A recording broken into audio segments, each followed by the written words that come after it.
Salam sehat bugar, penuh syukur teman-teman.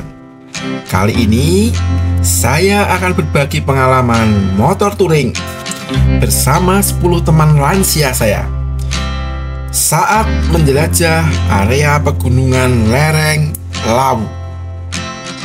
Meskipun jaraknya hanya sekitar 130-an kilometer, tetapi kami banyak melewati tanjakan dan turunan curam. Sedangkan hampir semua dari kami semuanya menggunakan motor matic. Catatan hanya 3 teman yang menggunakan motor manual ya. Itulah teman-teman sebabnya mengapa vlog ini saya beri judul review terbaru touring melibas tanjakan dan turunan curam lereng Gunung Lawu memakai motor matic. Yakin kuat.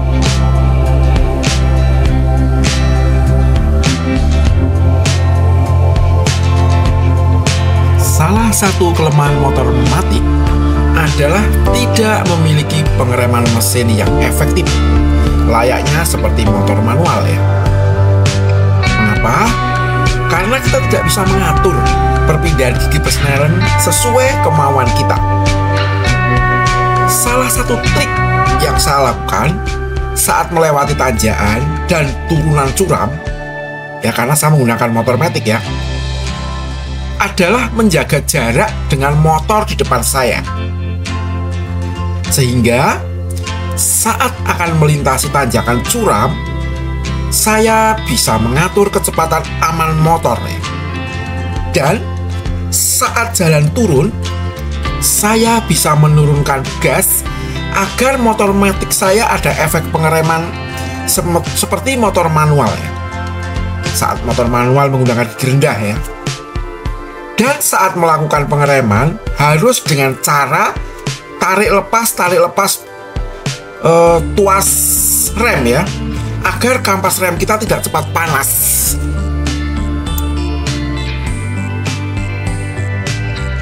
Di vlog kali ini saya akan mencoba membahas secara agak detail ya segala hal yang berkaitan dengan motor touring, baik dari pengalaman pribadi saya atau dari hasil literasi dari beberapa sumber yang valid tentunya ya. Ya, tetapi di dunia ini kita tahu semuanya tidak ada yang bersifat benar mutlak ya.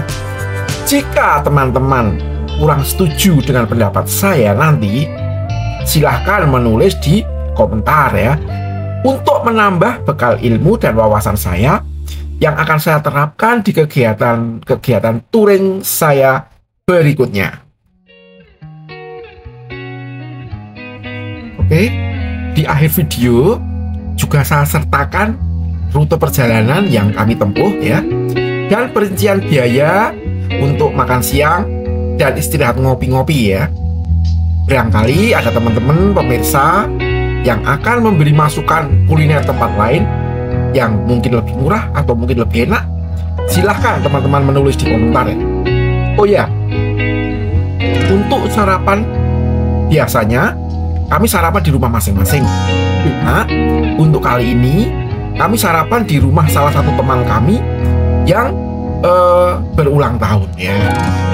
Baiklah, sekedar info berkaitan dengan motor yang kami gunakan untuk touring melibas tanjakan dan turunan curam di lereng Gunung Lawu kali ini, yaitu ya, kita mulai dari motor manual dulu ya, yaitu satu Honda CBR 150cc, satu Honda Mega Pro 150cc, satu Honda Supra X 125cc. Sedangkan yang lainnya menggunakan motor matic ya, satu Honda PCX 160cc, satu Honda Vario 160cc, satu Honda Vario 125cc, kemudian 2 Honda Scoopy 110cc ini ya, cc yang paling kecil ini. Kemudian Yamaha NMAX 155cc, satu ya, satu Yamaha Vasio 125cc, dan satu Yamaha Gear 125cc. Teman-teman, Secara sederhana, motor touring adalah perjalanan jarak sedang atau jarak jauh ratusan hingga ribuan kilometer menggunakan sepeda motor dan umumnya melewati berbagai jenis jalan ya. Touring saat ini sudah menjadi salah satu gaya hidup favorit sebagai hobi dan olahraga banyak orang, baik muda atau tua dan dari segala strata sosial. Tujuan touring biasanya untuk refreshing ya dan mengisi liburan, menjelajah tempat-tempat yang baru atau viral ya, atau belum pernah dikunjungi ya, melihat dan menikmati perjalanan dengan pemandangan sekitar yang sejuk dan indah, mencari tempat makan yang enak, atau hanya sekedar melepas penat ya untuk mencari suasana baru di luar rutinitas sehari-hari yang membosankan. Teman-teman, bagi para pecinta touring ya, termasuk touring motor ya, tentu pengalaman on the road menyusuri pemandangan alam sambil menikmati suasana bebas adalah surga dunia. Apalagi jika dilakukan bareng teman-teman komunitas, tentunya seru dan bahagianya pasti berkali-kali lipat. Ya, mengendarai sepeda motor secara ilmiah sangat bermanfaat. Tidak hanya sebagai penghilang stres, tetapi juga dapat meningkatkan fungsi otot dan otak kita. Ya, bagi mereka yang bukan penghobi touring, melakukan perjalanan jauh keluar kota menggunakan sepeda motor mungkin sangat melelahkan dan membosankan. Tetapi sebaliknya ya, bagi para penghobi motor touring ya seperti saya ya, ini justru sangat menyenangkan. Mengapa? Karena bisa mendapatkan banyak pengalaman dan kenangan baru yang tidak terlupakan. Bagi penghobi touring, tidak ada anggapan bahwa melakukan aktivitas ini mengandung bahaya atau berisiko tinggi. Tentunya ada catatannya ya, touring harus dilakukan dengan persiapan yang matang ya, akan menjadikan aktivitas touring ini sangat bermanfaat untuk kesehatan mental dan jiwa kita. Teman-teman, berikut adalah beberapa penjelasan ya yang berkaitan dengan keuntungan ya jika kita melakukan touring menggunakan sepeda motor. 1. Touring menggunakan sepeda motor lebih menghemat biaya. Melakukan traveling menggunakan motor sangat hemat karena tidak perlu mengeluarkan biaya untuk menyewa dan menggunakan kendaraan umum ya. Oleh karena itu, traveling menggunakan motor sangat menghemat pengeluaran yang lebih. Traveling menggunakan kendaraan bermotor sangat tepat bagi traveler yang hobi jalan-jalan tetapi ingin menggunakan anggaran yang rendah. 2 ya, dengan touring menggunakan sepeda motor, kita dapat menikmati keindahan secara lebih real ya, lebih nyata. Mengendarai motor saat touring akan terasa lebih indah dan nyata, real dalam melihat serta menghirup udara segar ya, jika dibandingkan menggunakan kendaraan umum yang sangat terbatas oleh ruang di dalam kendaraan ya. Suasana alam dapat dinikmati secara langsung sehingga membuat perjalanan terasa menyenangkan ya, seru dan lebih menantang ya. Yang ketiga, touring menggunakan sepeda motor lebih menghemat waktu dan lebih mudah menghindari kemacetan ya. Menggunakan motor atau sepeda motor bisa terhindar dari kemacetan dibandingkan dengan menggunakan kendaraan umum atau mobil ya. Motor bisa melewati jalan yang tidak bisa dilalui oleh mobil ya, karena bisa menerobos kemacetan dan jalan yang sempit. Menuju tempat yang ingin dikunjungi juga lebih lancar tanpa harus lelah menunggu lama karena kemacetan di perjalanan. Yang keempat, dengan touring menggunakan sepeda motor, kita dapat beristirahat kapan dan di mana saja. Sepanjang perjalanan, pasti tentu ya akan merasa bagian tubuh yang melelahkan kalau naik sepeda motor ya. Kita bisa beristirahat kapan dan di mana saja, tetapi harus berhenti pada tempat yang sudah disediakan untuk pemberhentian yang benar ya, sesuai aturan. Istirahat sangat dibutuhkan bagi tubuh karena akan membuat tenaga dan pikiran kita menjadi lebih baik dan perjalanan bisa dilanjutkan kembali dengan aman. Kelima, teman-teman, touring menggunakan sepeda motor secara bersama-sama membuat perjalanan lebih semangat dan seru. Kita bisa bersama-sama merasakan keseruan sepanjang perjalanan. Baiklah teman-teman, berikut adalah kekurangan ya, kekurangan melakukan kegiatan touring dengan motor dan solusinya. Nomor 1, badan terasa pegal ya. Selama berjam-jam mengendarai sepeda motor, tentunya menimbulkan badan pegal yang sangat terasa. Tetapi hal ini sangat wajar ya. Mengapa? Karena di sepeda motor tidak ada sandaran yang nyaman ya. Apalagi kalau kita menggunakan motor manual ya, karena pijakan kaki hanya ada di footstep yang kecil itu ya. Jadi kaki tidak bisa berpindah-pindah posisi ya. Nah, kalau untuk motor matic ya, untuk pijakan kaki lebih luas ya, bisa berpindah-pindah ya, bisa lebih bervariasi karena motor matic memiliki pijakan kaki yang lebih luas ya. Jadi jika sudah merasakan sedikit tidak enak pada badan atau pegal-pegal pada kaki atau mungkin pantat ya, lebih baik beristirahat sejenak dan melanjutkan perjalanan lagi setelah rasa tidak nyaman tersebut hilang. Nomor 2, perubahan kondisi cuaca. Kondisi cuaca yang berubah secara tiba-tiba, seperti hujan yang datang secara tiba-tiba. Nah, solusinya adalah selalu kita siapkan mantel atau jas hujan ya, baik untuk yang pengemudi atau kalau berdua yang berbonceng. Jadi tolong kita menghindari jas hujan yang modelnya kelelawar ya, atau ponco istilahnya ya.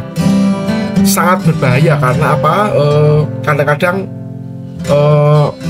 terbawa angin bisa nyantol kendaraan lain ya. Jadi lebih aman dan nyaman kita memakai jas hujan yang jaket dan celana ya. Baik kalau itu yang berkualitas tinggi, karena ini berkaitan dengan kenyamanan saat berkendara.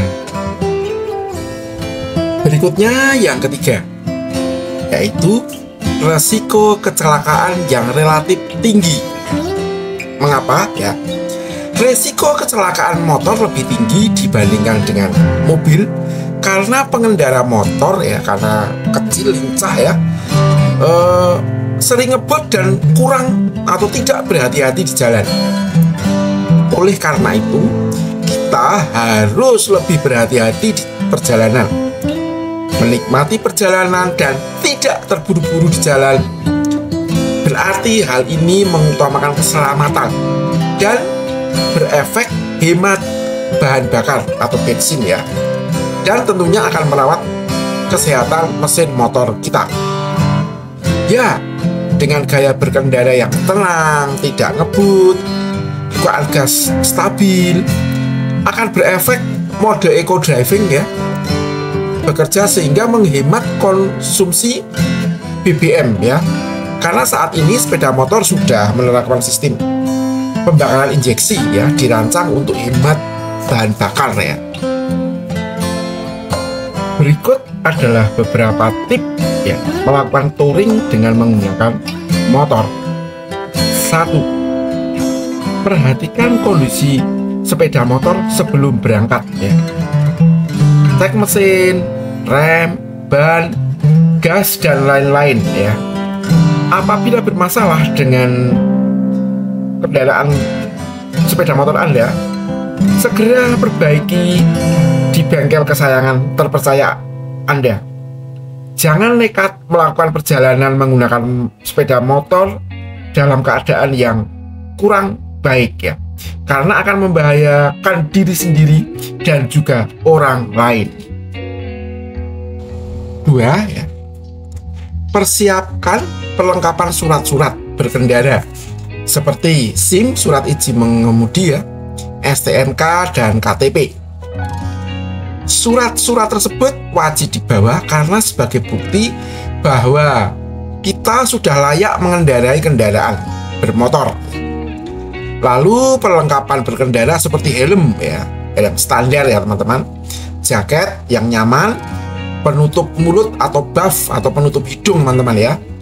Sarung tangan juga penting karena ini kadang-kadang lama-lama tangan kita licin ya kalau nggak pakai buff, karena kalau nggak pakai sarung tangan ya, karena berkeringat di perjalanan ya.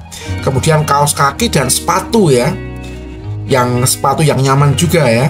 Dan perlengkapan lainnya yang diperlukan saat berkendara ya, pastikan perlengkapan berkendara lengkap supaya menjadi lebih aman dan selamat sampai tujuan. Yang ketiga, pastikan kondisi badan kita dalam keadaan sehat dan bugar ya. Hal terpenting sebelum melakukan touring yaitu sangat diperlukan untuk mengecek kondisi kesehatan kita ya. Jangan melakukan perjalanan jika kondisi badan kita tidak stabil ya, karena menjadikan perjalanan tidak menyenangkan dan menjadi risiko untuk diri sendiri dan orang lain ya. Jadi pastikan kita cukup tidur ya, kondisi badan sehat dan bugar. Berikutnya yang keempat ya, membawa barang-barang yang penting yang diperlukan ya. Seperti P3 alat P3K secukupnya ya. Kemudian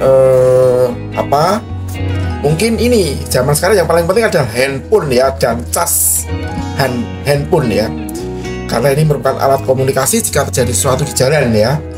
Kemudian makanan atau minuman secukupnya, terutama jika rute yang kita lewati tidak atau jauh dari rumah makan ya.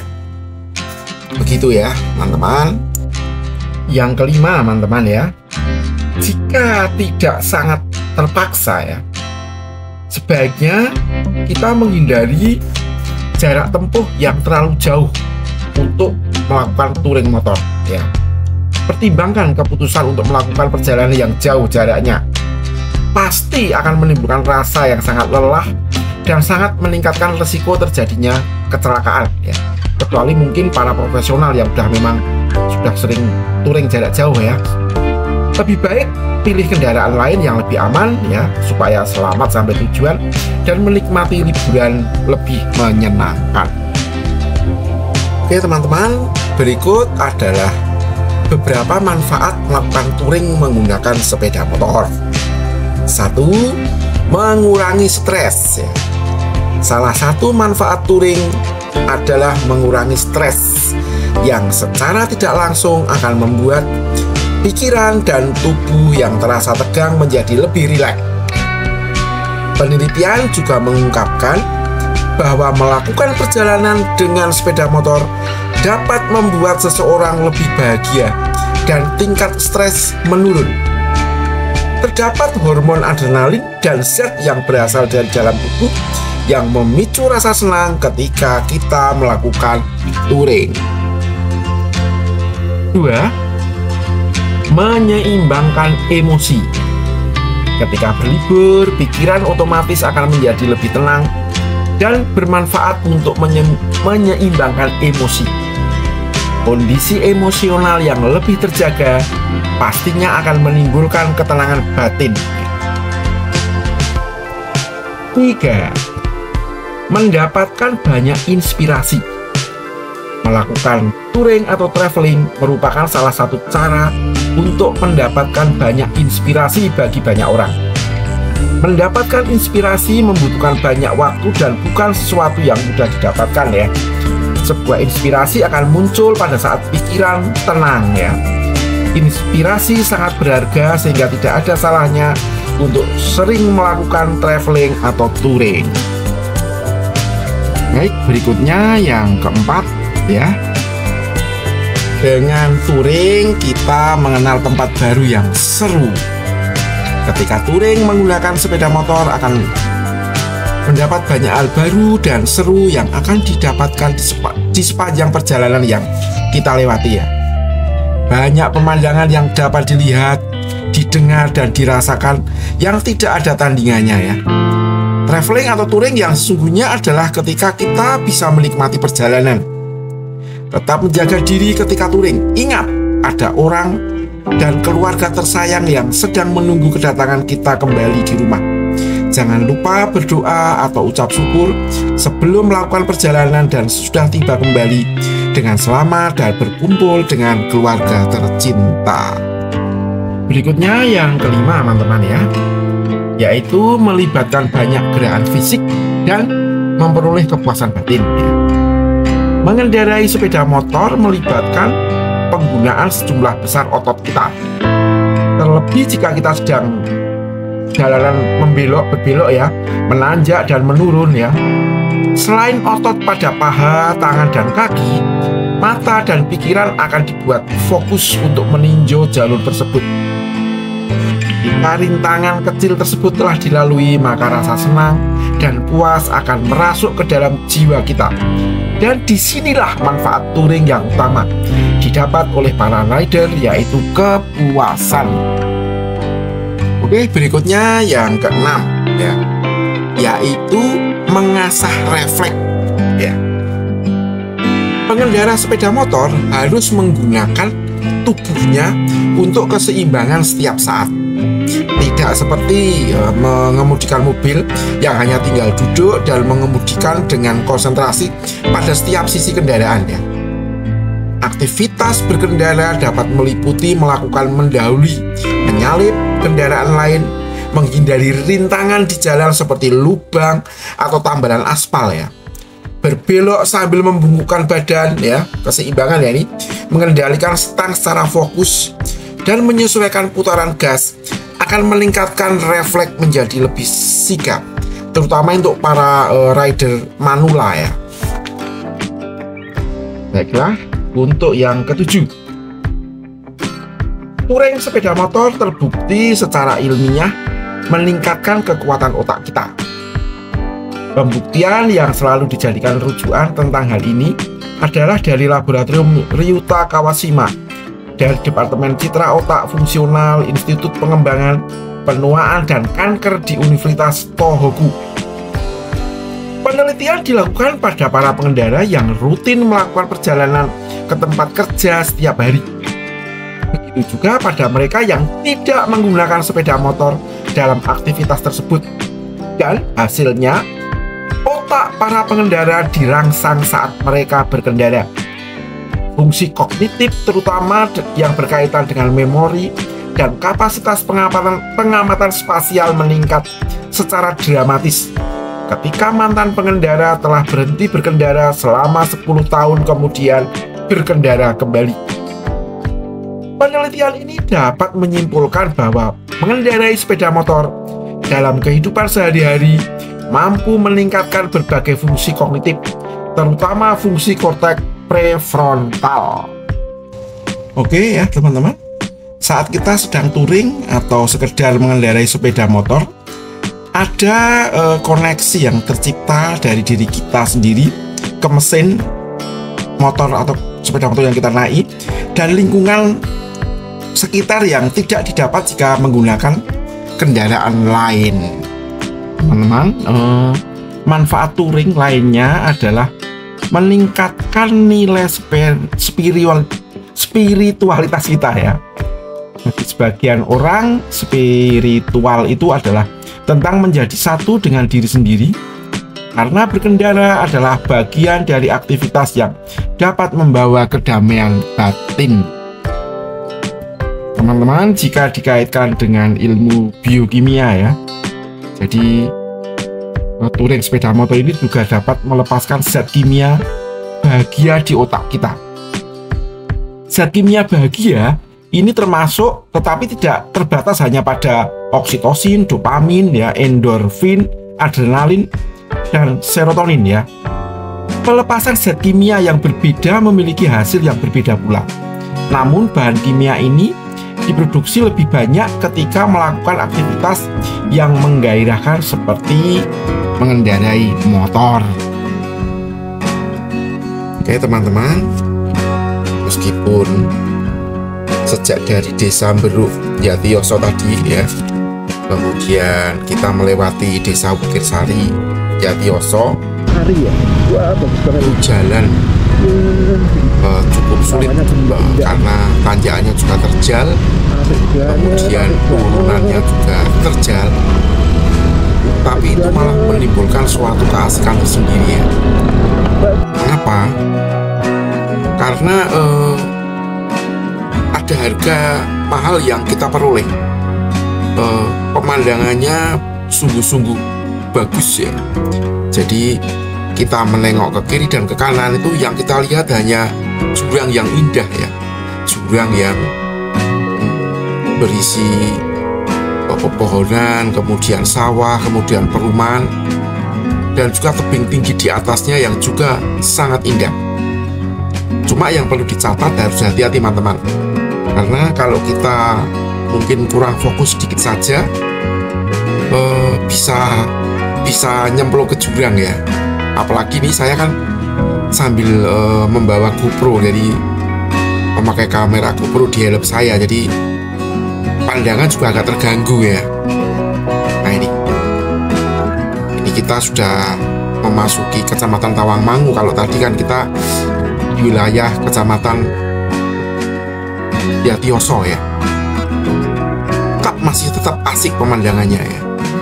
Inilah keunikan atau keasikan kalau kita touring menggunakan sepeda motor. Jadi suara deru mesin itu kita rasakan ya. Saat nanjak itu juga kita bisa merasakan perjuangan mesin dalam melawan tanjakan ya. Kebetulan ini agak santai teman-teman, jadi saya bisa, walaupun tanjakan, saya masih bisa menggunakan eco driving ya. Eco driving, jadi saya hanya menggunakan sedikit gas saja ya. Yang penting kita harus menjaga jarak dengan motor di depan kita ya, sehingga kita dapat istilahnya ancang-ancang mengatur akselerasi kecepatan motor ya. Saat turun seperti ini saya juga menggunakan pengereman mesin, walaupun pakai motor matic, tapi kalau kita pelan kemudian gas kita turunkan, dia akan gering teman-teman ya, akan gering seperti mengerem ya. Cuma memang daya pengereman mesinnya tidak seperti motor manual. Kalau motor manual itu kalau kita menggunakan gigi satu bisa maksimal membantu pengeremannya ya. Tapi kalau motor matic ya, kalau boleh saya bilang seperti kalau kita menggunakan gigi 2 atau gigi 3, jadi tidak begitu maksimal membantu pengeremannya, tapi lumayanlah daripada nanti pas kita panas ya. Dan saat turun, setiap turun itu selalu saya mengeremnya selang-seling teman-teman. Tuas rem saya tarik, lepas, selang-selang, selang-seling ya. Jadi tidak saya tarik terus tuas remnya, jadi menghindari panas cakram dan kampas rem. Ya, masih di sepanjang Kecamatan Tawangmangu ini sepertinya teman-teman ya. Karena memang kalau tidak mau pakai Google Map itu sangat sulit kita melihat atau mengenali lokasi di daerah pegunungan seperti ini. Beda kalau kita berjalan di kota ya, melakukan perjalanan di kota atau touring di kota, itu setiap saat ada papan nama ya, papan lokasi, sehingga memudahkan. Kalau di gunung ini jelas sebetulnya sangat penting kalau membawa GPS ya. Kebetulan tadi saya tergesa-gesa tidak membawa GPS teman-teman ya. Nah ini pemandangan semakin masih asik sekali ini. Oke teman-teman, dari hasil pengamatan saya terhadap ke-10 teman saya tadi ya, ternyata dari ke-11 sepeda motor yang kami pakai, semuanya terbukti kuat dipakai untuk menanjak di jalan curam ya, untuk kondisi tidak berboncengan tentunya ya, atau untuk berat badan di bawah 85 kg.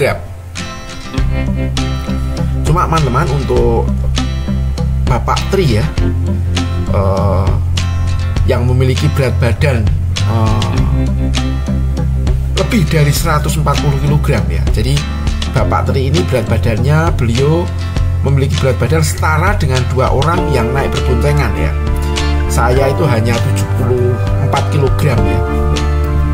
Jadi beliau mengendarai Honda Mega Pro ya. Jadi beliau atau motor Honda Mega Pro beliau adalah satu-satunya sepeda motor yang sudah terbukti kuat melewati tanjakan curam dalam kondisi berboncengan ya. Jadi karena beratnya beliau 140 kg kan, lebih dari 140 gitu. Itu kan setara dengan kalau saya berboncengan, saya boncengkan anak saya ya, gitu. Sedangkan untuk 10 sepeda motor kami lainnya ya, jadi yang 8 motor itu motor matic, dan yang 2 adalah sepeda motor manual ya. Belum dicoba melewati tanjakan curam lereng Gunung Lawu untuk kondisi berboncengan ya, atau dikendarai satu orang yang bobotnya lebih dari 140 kg. Teman-teman, saya jadi teringat ya, beberapa minggu yang lalu atau beberapa bulan yang lalu ya, beberapa minggu yang lalu, belum lama kok, saat melakukan motor touring ke New Selo Boyolali ya, yang memiliki tanjakan yang lebih curam dari yang kita lewati saat ini ya, kami melihat ada 2 sepeda motor Yamaha NMAX masih baru itu ya, tidak kuat dipakai berboncengan ya. Padahal saat itu saya melihat banyak penduduk setempat yang menggunakan sepeda motor bebek manual jadul ya, dengan volume silinder 100 cc ya, kebanyakan 100 cc. Kalau nggak salah seperti Honda Grand, Honda Supra ya. Bahkan ada yang menggunakan motor 2 tak 80 cc ya, sepeda bebek 80 cc. Malah kuat itu dipakai untuk berboncengan atau membawa rumput atau kayu bakar, luar biasa ya. Ya. Jadi berdasarkan pengalaman touring di New Selo Boyolali ini, saya dapat menyimpulkan bahwa kekuatan sepeda motor dalam melibas tanjakan curam ternyata lebih dominan ditentukan jenis transmisi atau perpindahan gigi persnelengnya ya, dan bukan ditentukan ukuran silinder atau cc-nya ya. Dalam hal ini, sepeda motor berjenis transmisi manual walaupun hanya ber-cc kecil ya, 100 cc atau 80 cc, lebih dapat diandalkan untuk melibas tanjakan curam dibandingkan sepeda motor matic ber-cc besar ya, 150 cc ya misalnya. Walaupun teman-teman ya, dalam kasus motor Yamaha NMAX di New Selo kemarin yang tidak kuat saat menanjak itu dipakai berboncengan ya, ada kemungkinan bukan motornya tapi disebabkan oleh faktor skill atau mental pengendara yang kurang bagus ya. Bisa juga seperti itu ya teman-teman ya. Oke, saya jadi teringat ya, saat saya masih muda, masih bujang teman-teman ya, di tahun 1997 saya juga punya pengalaman berkali-kali melewati jalur Gondosuli ya.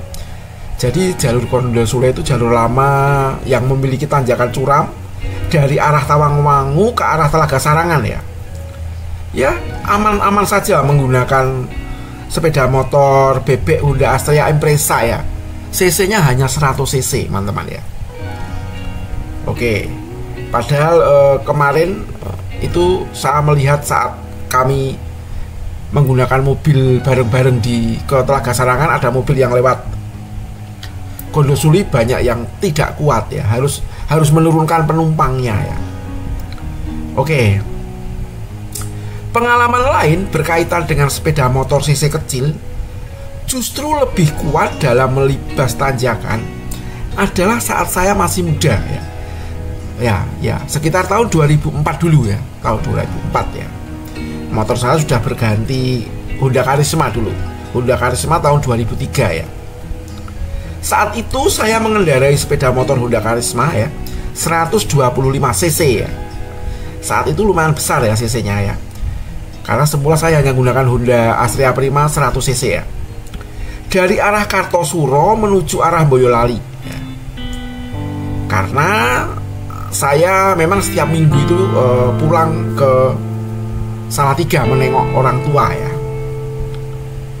Kondisi jalan yang searah, lebar ya, sepi dan halus dari arah Kartosuro menuju Boyolali memacu saya untuk memaksimalkan tuas gas. Dan saat di tanjakan panjang, kecepatan Karisma saya hanya mentok 95 km per jam ya. Karena kan itu tanjakannya panjang terus ya, panjang.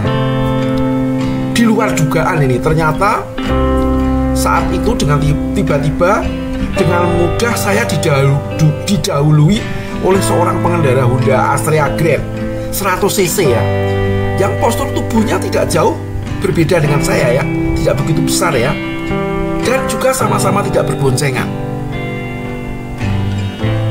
Hal ini diperkuat saat saya menanyakan kepada mekanik bengkel resmi langganan saya tentang hal ini. Malah si petugas bengkel menjelaskan memang mesin Honda Astrea Grand 100 cc itu berdasarkan pengalaman malah jauh lebih kuat mesinnya daripada Honda Karisma yang cc-nya lebih besar ya, yang 125 cc ya. Begitu teman-teman ya. Jadi sejak saat itu saya tidak begitu memperdulikan ukuran silinder ya. Ya dari pengalaman itu ya, ternyata motor yang 100 cc malah lebih kuat dari yang 125 cc gitu ya. Jadi saya tidak begitu memperdulikan ukuran silinder lagi atau cc sepeda motor yang saya pakai untuk touring ya. Yang penting sepeda motor yang akan saya pakai adalah sepeda motor yang dalam keadaan layak pakai dan terawat, itu saja ya yang saya pilih dipakai untuk touring ya. Beberapa kali saya menggunakan motor dengan cc kecil ya dalam grup motor touring ini ya. Yaitu pernah Honda Beat Karbu ya 110 cc ya, sering mulai saya pakai ya. Ini tenaganya menurut saya kuat ya. Kemudian Honda Beat terbaru injeksi 110 cc itu sangat irit. Cuma mungkin kelemahannya kalau nanjak panjang ini memang kurang maksimal ya. Pernah juga menggunakan Yamaha Mio ya, Yamaha Mio G sudah injeksi nih ya, 115 cc ya, yang tenaganya sedikit lebih kuat ya. Kemudian pernah juga saat ke New Selo saya menggunakan Yamaha Mio M3 125 cc dan juga tenaganya bagus ini ya, tanjakan juga bagus, juga bensinnya tidak boros-boros banget juga ya. Dan yang terakhir touring di lereng Gunung Lawu ini saya menggunakan Yamaha Mio Gear ya 125 cc ya.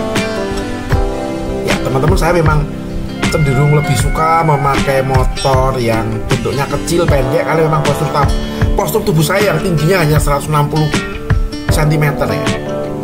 Begitu ya. Jadi perbedaannya tidak begitu signifikan ya selama sepeda motor kita atau sepeda motor yang kita gunakan dalam kondisi prima atau terawat. Paling perbedaannya hanya ya ada yang sedikit lebih irit BBM-nya ya, tetapi biasanya tenaganya juga tidak maksimal kalau irit ya. Untuk mengarungi tanjakan curam dengan kondisi tidak berboncengan, semua motor matic tersebut ternyata mantap ya, oke semua ya ini. Begitu itu teman-teman ya. Oke, saat ini kita bersebelas posisi di Terminal Wisata Ngargoyoso, Pasar Kemuning ya. Kurang lebih nanti kita akan menuju Waduk Gundang di Gembolan Kerjo ya, di Gempolan ya. Kecamatan Kerjo Karanganyar ya. Kurang lebih jaraknya dari Terminal Wisata Ngargoyoso tadi adalah 8,5 km ya. Nah, di sini kita melewati Ngargoyoso Waterfall ya. Kemudian beberapa saat lagi kita akan melewati taman wisata juga, yaitu Kebun Jambu Helena ya. Memang di kawasan Kemuning ini, di Kecamatan Ngargoyoso ya, itu banyak sekali tempat wisata ya. Sangat banyak tempat wisata, di samping udaranya yang sejuk segar ya. Ini sebelah kanan teman-teman ya, wisata Kebun Jambu Helena, Candi Jatirejo Ngargoyoso ya. Berbicara tentang Waduk Gundang, itu tidak seperti Waduk Jelantah yang kita kunjungi tadi ya. Kalau Waduk Jelantah tadi kan belum selesai ya prosesnya. Untuk Bendungan Gundang itu sudah selesai teman-teman ya, udah siap pakai ya. Jadi sudah dibuat sejak tahun 2014 ya. Bisa mengairi sekitar kurang lebih 4.700 hektar persawahan yang ada di Kabupaten Karanganyar dan Sragen ya. Di samping ke depan ini akan dikembangkan untuk tempat wisata teman-teman ya. Inilah pintu masuk waduk atau Bendungan Gundang ya. Ini memang masih dalam pengembangan, jadi tempat parkirnya pun belum permanen, masih tanah ya teman-teman ya. Nah ini teman-teman, view Gunung Lawu yang sangat indah ya. Nih, sangat indah teman-teman ya. Udaranya sangat sejuk segar ya. Nih, tidak bosan-bosannya kita memandang, sejauh memandang ya. Nah ini teman-teman, ini Pak Priyo teman-teman. Santai sejenak. Beberapa teman yang perokok, ini kesempatan untuk merokok ya. Sedangkan yang bukan perokok biasanya membuka, kalau bawa cemilan ya makan-makan atau beli cemilan ala kadarnya ya. Nah ini teman-teman, view-nya bagus banget ya. Sudah jadi teman-teman ya, jadi sudah jadi permanen ya. Dibangun tahun 2014 ya. Nah, itu tadi adalah rumah pemantauan teman-teman. Karena juga di sekitar waduk itu ditanami pohon durian ya. Ini banyak sekali orang memancing ya. Jadi di waduk kalau dilihat di bagian agak pinggir dan agak masuk dikit tuh orang-orang mancing, ada yang di pinggir, ada yang merendamkan diri ini teman-teman. Oke, ini kita sejenak nyenek dan ngopi-ngopi dulu. Menikmati hidup ini teman-teman. Nah ini menikmati hidup ya. Ya, katanya ini kebunnya Pak Jokowi ya. Durian ya. Pak Jokowi. Itu kalau mbak diketok kalih sing kenawon. Durian. Halo. Ketok. Halo. Derek kok, Pak. Halo. Niku Pak polisi rong dino. Halo, syuting dulu. Halo. Aduh. Gundang, Bendungan Gundang. Bendungan Gundang. Wih. Oke, teman-teman.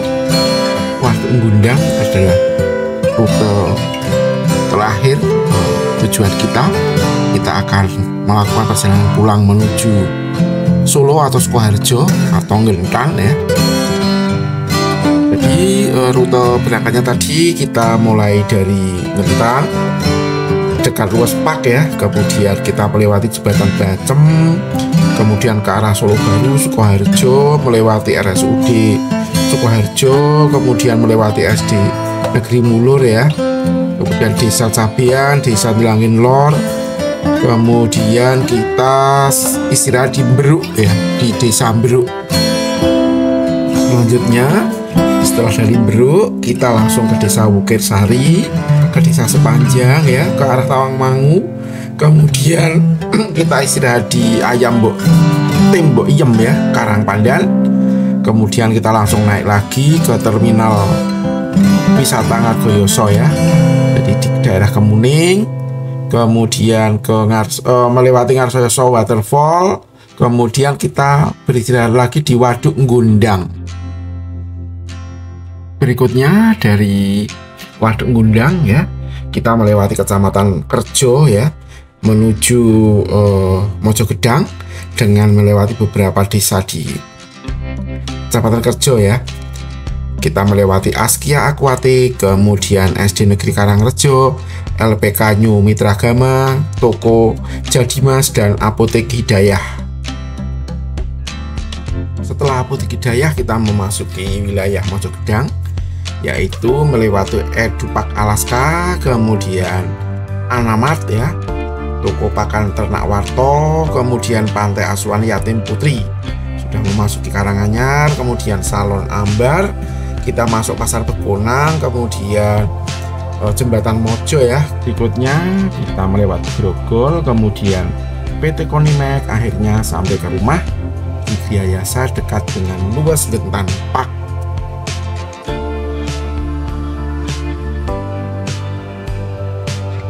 Jadi teman-teman, untuk tur kali ini kami beristirahat, makan dan minum 2 kali. Sebenarnya 3 kali ya, yang sarapan tadi gratis karena kebetulan teman kami Pak Joko itu ulang tahun, sehingga kami sarapannya di rumah masing-masing, di rumah Pak Joko ya. Kemudian untuk siangnya kita tadi sekitar pukul 11 kalau nggak salah ya, mampir ke Ayam Tim Mbok Iem Karangpandan ya. Sebelum kita naik ke Muning tadi, kurang lebih perinciannya seperti ini ya. Untuk di Ayam Panggang Mbok Iem itu kurang lebih habisnya adalah 511.000 untuk 11 orang ya. Jadi kita tadi rata-rata minumnya ada yang teh, ada yang jeruk, kemudian makannya ya ayam panggang ya, nasi. Kalau nggak salah tadi 2 potong ayam kalau nggak salah ya. Oke. Kurang lebih seperti itu habisnya teman-teman ya, 511 bisa dibagi 11 orang. Teman bisa kira jadi tidak nyampe 50.000 per orangnya. Berikutnya untuk istirahat, snack dan minum di waduk atau bendungan yang tadi cuma habis 60.000 untuk 11 orang. Jadi ada yang hampir semuanya pesan kopi, kemudian sama gorengan tadi ya. Ada yang tempe, ada yang bakwan, ada yang pisang goreng kalau nggak salah tadi ya. Habisnya cuma 60.000. Kemudian parkir di Ngundang dan di Mbok Iem tadi untuk 11 motor 2 kali itu sebesar 52.000. Jadi total pengeluaran untuk touring kita hari ini adalah 623.000. Saldonya itu karena berasal dari Sawaran teman-teman ya. Jadi sisa dari Sawaran itu sebanyak 390. Mungkin ada teman-teman sesama peturing ya yang tahu atau mengetahui atau pernah mampir makan di sekitar Kemuning atau Tawangmangu yang lebih enak atau lebih murah dari Ayam Tim Mbok Iem ini boleh komen-komen ya untuk masukan kami. Mungkin suatu saat lagi kami touring lagi. Memang sering ini, kita sudah 2 kali teman-teman, tapi rasanya nggak bosen ya. Di Lereng Lawu itu